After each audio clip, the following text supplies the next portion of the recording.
Perkenalkan, nama saya Dini dari kelas 10 MPLB 1, nomor absen 30. Kedatangan Jepang ke Indonesia. Masa pendudukan Jepang di Indonesia pada mulai tahun 1942 dan kemudiannya pada tanggal 17 Agustus 1945 seiring dengan proklamasi kemerdekaan Indonesia oleh Soekarno-Hatta atas nama bangsa Indonesia. Pada Mei 1940, awal Perang Dunia II, Belanda ditinggali oleh Nazi Jerman.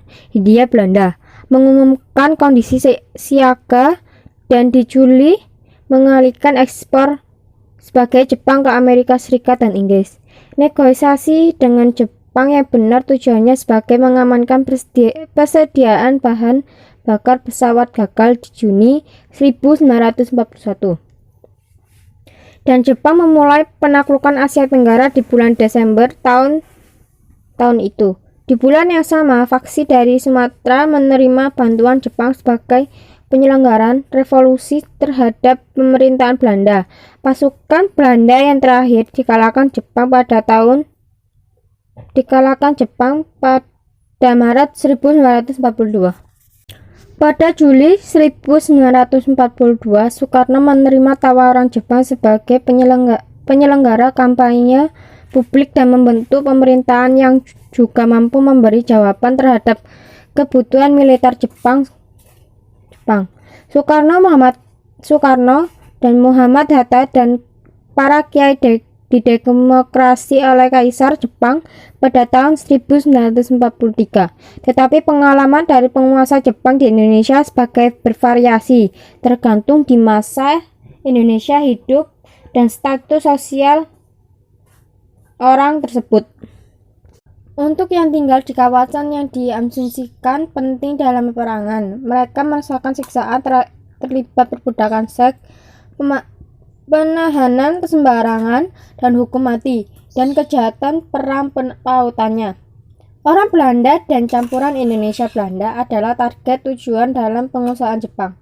Jepang membentuk persiapan kemerdekaan yaitu BPUPKI, Badan Penyelidikan Usaha-Usaha Persiapan Kemerdekaan Indonesia, atau Dokuritsu Jumikchosakai dalam bahasa Jepang. Badan ini bekerja membentuk persiapan pra-kemerdekaan dan menciptakan landasan negara dan dialihkan oleh PPKI yang bekerja menyiapkan kemerdekaan. Bulan Oktober 1941, Jenderal Hideko Tojo menggantikan Kode Fumimaro SBG Perdana Menteri Jepang. Sebenarnya sampai belakang tahun 1940, pimpinan militer di Jepang tidak menghendaki melawan beberapa negara sekaligus. Namun sejak menengah tahun 1941, mereka melihat bahwa Amerika Serikat, Inggris, dan Belanda mesti dihadapi sekaligus.